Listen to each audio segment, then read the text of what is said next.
All right.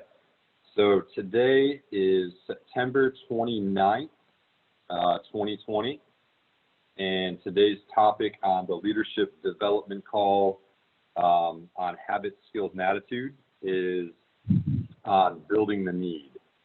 So I am actually really excited to teach on this. This is something that, I guess starting out in the career, I learned a lot of what I'm about to share with you guys, actually from Kyle, our very own Kyle Snyder. And, truthfully, I think there are three very, very technical parts when it comes to our sales presentation.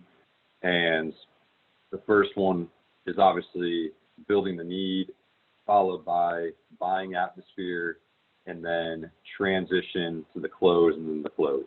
So the transition to close and close are kind of all in one. But guys, anytime I'm out in the field working with rookie agents, there might be a lot of activity as far as contacts and then very little demos. Or they might have, contacts, demos, but they're just not closing. And, you can tell a lot from the stats that we go over at the end of each day, at the end of each week. It doesn't take much to look at it and really determine what area that agent is struggling with the most. And guys, in the 5 years I've done this, it almost always comes down to either the buying atmosphere, and if you're not given an effective buying atmosphere, you're going to have people procrastinate, but you're also not going to have people buy the insurance if you don't develop and create a need. So that is really what I'm going to touch on. So just rolling right into it, unless, Zach, you had anything to share ahead of time, or do you want me to just roll in? Go ahead, roll in. I got something to add towards the end. Go ahead. Perfect.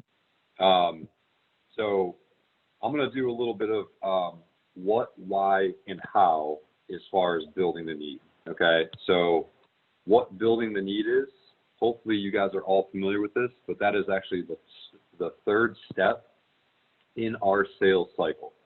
And if you guys aren't familiar with our sales cycle, then shame on you. You can actually get that information right out of our good old success manual. So it's the third step, building the need, that is actually in our introduction, which again, the third step in the sales cycle is introduction, which is kind of building the rapport,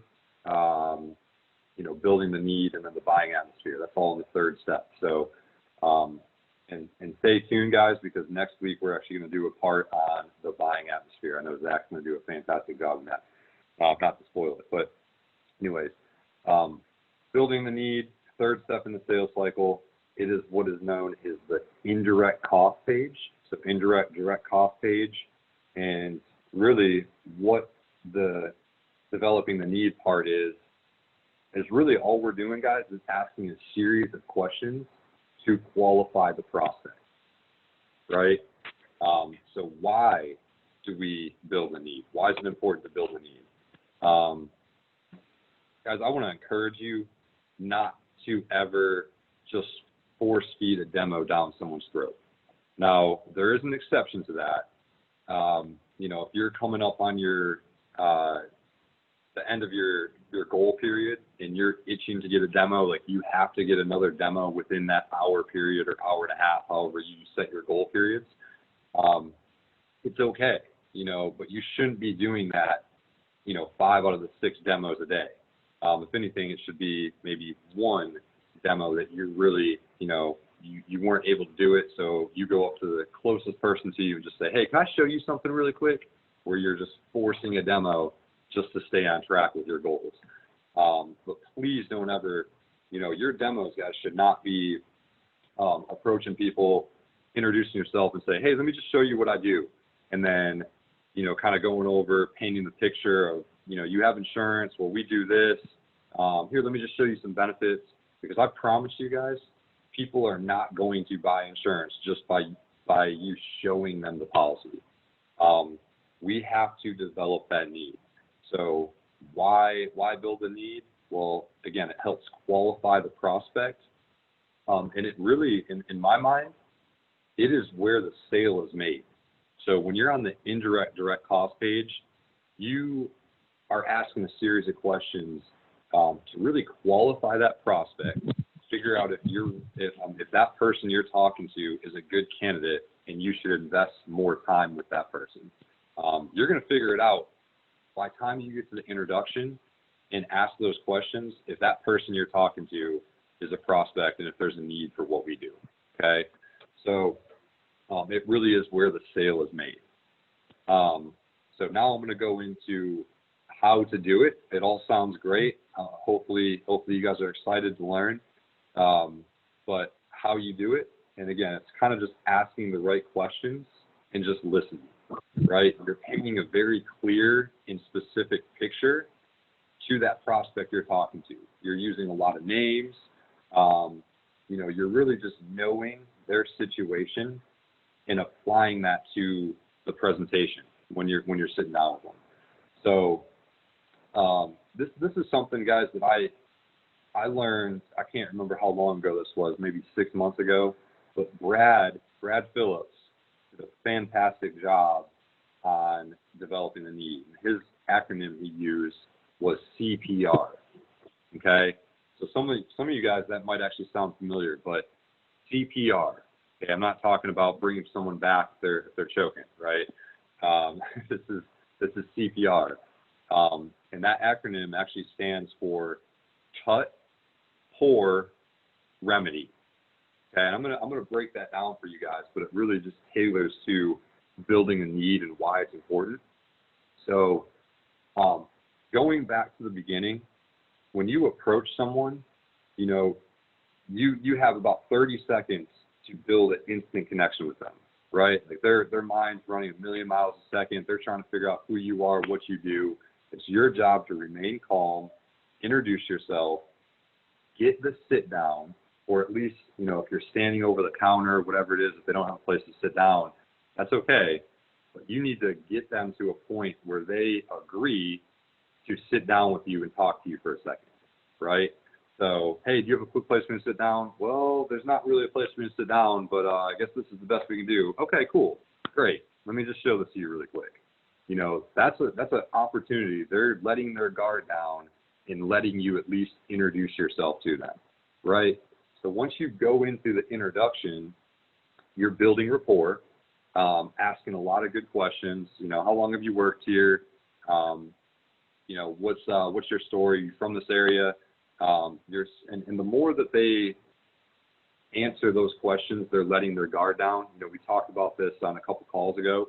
But the point is, guys, you're introducing yourself, you're getting them to at least open up to you, and then going into the actual demo, opening up the iPad and talking about which of these concerns you the most. You really want to ask that question and listen. If they say cancer concerns them the most, then that's a good start. They're with you. But make it uncomfortable. It's your job to dig into that. And in my opinion, guys, this is actually where building the need actually starts. When you're asking and digging for all those, you're digging for that information. So talk to me about the cancer. Why do you say that? Let them share a story of, gosh, my mom actually went through cancer. I'm sorry to hear that. If you don't mind me asking, what type of cancer was it? You want to ask all those questions and really dig into it. Where was she treated? How long did she go through it? Is she still with us today? If there was hospitalization, how long was she in the hospital for? Over that span of a year and a half, how long? And you want to, guys, if it helps you, write that information down. Even ask them, hey, do you mind if I write some of this down? Because that makes you look like a professional. If you have a little notepad and you're going through it, and you're just taking little chicken scratch of like mom, cancer, breast cancer, year and a half in the hospital. If you can remember that, then great. But still, there's something about pen to paper, writing it down. And again, just that look that you're the professional. But once you gather that information, that's just the beginning of building the need, right? So that's kind of where the cut comes into play. You're cutting them, kind of making them feel a little bit of that pain. right? Listening and having them open up about their mom that went through cancer. And then you're kind of bringing that back throughout the entire presentation moving forward. But when you get to the indirect and direct cost page, that's where really all the meat and potatoes is of developing that need. That's when you're asking those very specific questions and tailoring it to that prospect to identify if they have a need for what we do. Yes, their mom might have went through cancer, but they're still not with you, right? Like they might have seen how catastrophic that was for their parents, but you still do not know if what we're talking about is going to be applicable for that person, right? So you have to ask all those questions, starting out with just really painting the picture of, hey, Mrs. Prospect, most of the people that we talk to, they already have really good health insurance. You're kind of taking away that objection by doing it that way, by just saying, hey, most people we talk to, they already have really good health insurance. Is that the case with you guys? Perfect. That's great. Most people have Blue Cross Blue Shield, United Healthcare, something along those lines. We're not a health insurance. So what your health insurance does is helps take care of a lot of like the doctor, hospital, medical bills. Now, if I had to guess, Mrs. Prospect, you and your husband, you guys probably have an 80-20 plan. And if I had to guess, you guys probably have about a $6,000 deductible. Does that sound about right? You guys, when you do that, people kind of smile. They like grin. They're like, yeah, actually, that sounds pretty accurate. And again, it just makes you look like a professional, right? You're the insurance guy. You understand their situation. So I think it's always important to just kind of throw that little part in, is just saying, Mrs. Prospect, you guys have I'm sure you guys have really good health insurance. Most people have Blue Cross Blue Shield, United Healthcare. What kind of health insurance do you guys have? Blue Cross Blue Shield, great. So correct me if I'm wrong, but that's probably an 80-20 plan, and you guys probably have about a $6,000 deductible. Does that sound about right? Actually, yeah, it does. Okay, great. So that's not what we do, but what that means is that your health insurance does a really good job of taking care of a lot of the doctor, hospital, medical bills. See, what we do is actually help out with all the indirect costs. Now, if your health insurance pays all the doctor bills, what do you think is an example of an indirect cost? You want them to throw out that first answer, right? You don't want to just spoon feed that to them. So what do you think is an example of an indirect cost? If your health insurance pays the doctor bills, what do you think is an example of the indirect? And occasionally you will have people say, oh, I don't really know. And that's okay. Then you kind of draw that out by asking questions. But most of the time people are like, yes, just bills. Or maybe, I have some people that are a little bit sarcastic. They're literally looking right at the indirect costs, and they're like, all the stuff that insurance doesn't cover. It's like, yeah, you just laugh with them, and yeah, that's absolutely right. But what specifically do you mean by that? Like, what would that be an example of? And sometimes it takes just asking questions for people to really be with you and kind of jump on board. So just ask the right questions, right? But you're trying to paint the picture that they have health insurance, we're helping out with indirect costs, and then just asking really what, why, and how. So what do you think is an example of indirect costs? How would that affect you financially if you or your spouse couldn't work for just a couple weeks, maybe a month or longer, or depending on what you're talking about, right? If you're talking about the cancer or accident plan, then I typically say if you or your spouse couldn't work for a couple weeks, maybe a month or longer. If you're talking about like cancer, heart, and stroke, those are more catastrophic. So most people, you're going to miss a lot more work. So if you and your spouse couldn't work for 6 months to a year, how would that affect you guys financially? Which of these indirect costs do you think would have the biggest impact on you guys if something like cancer were to happen, or something like an accident were to happen?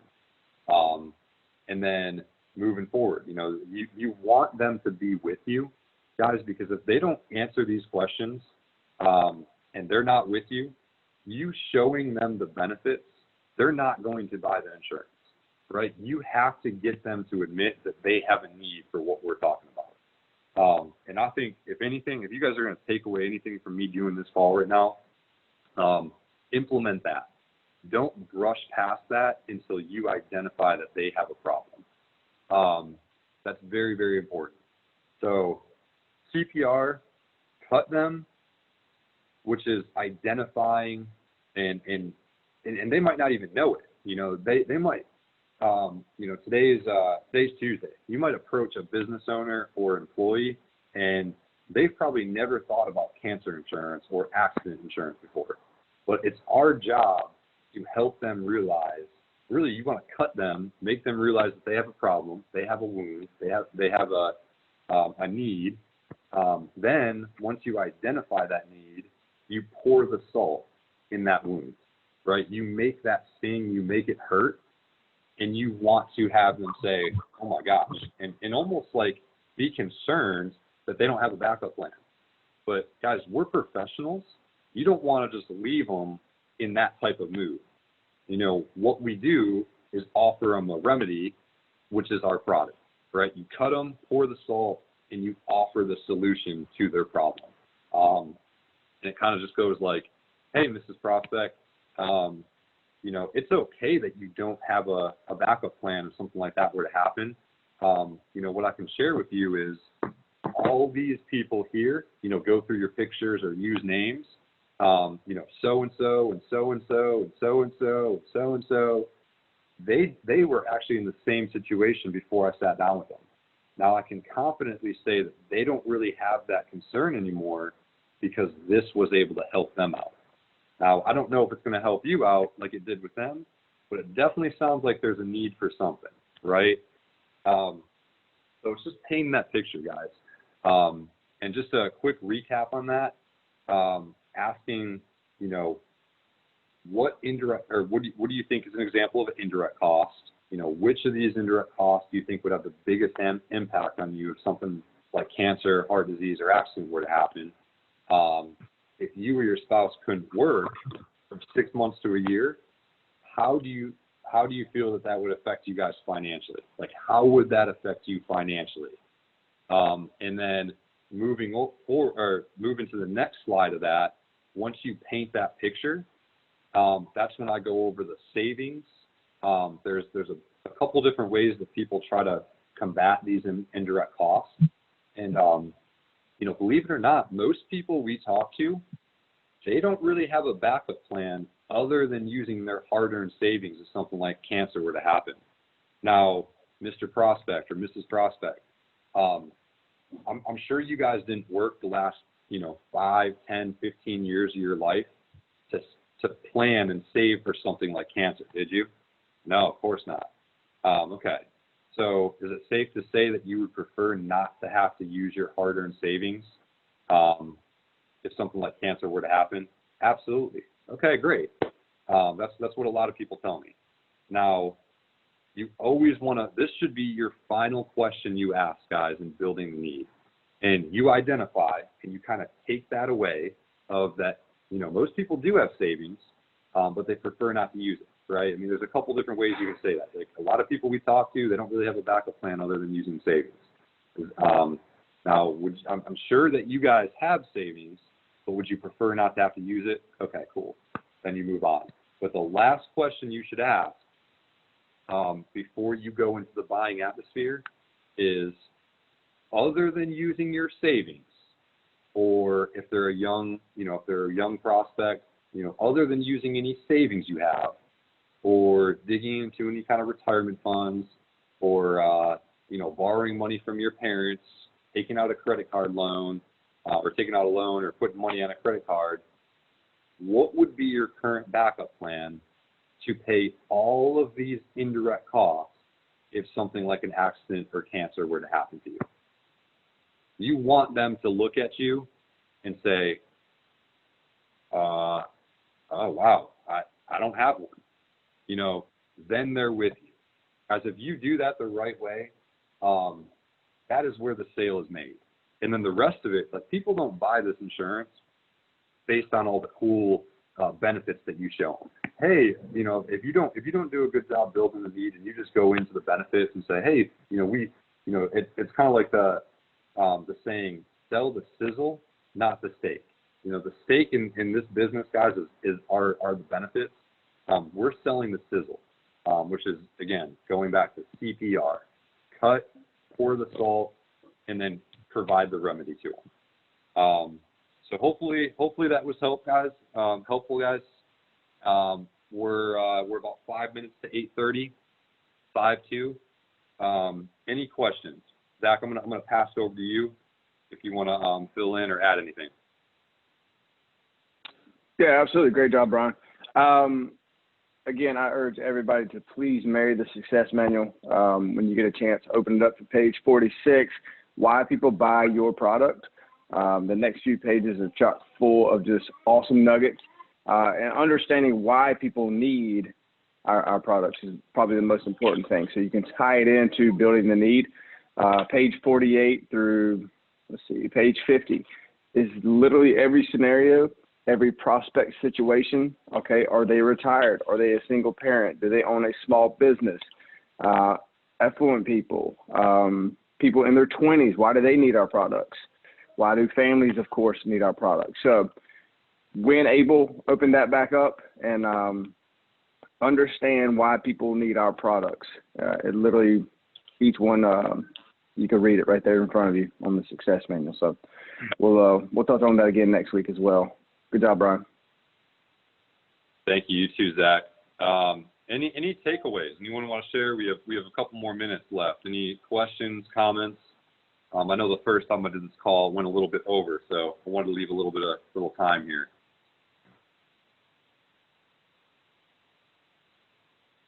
All right, going once, going twice. Good job, Ryan. That was a really good call.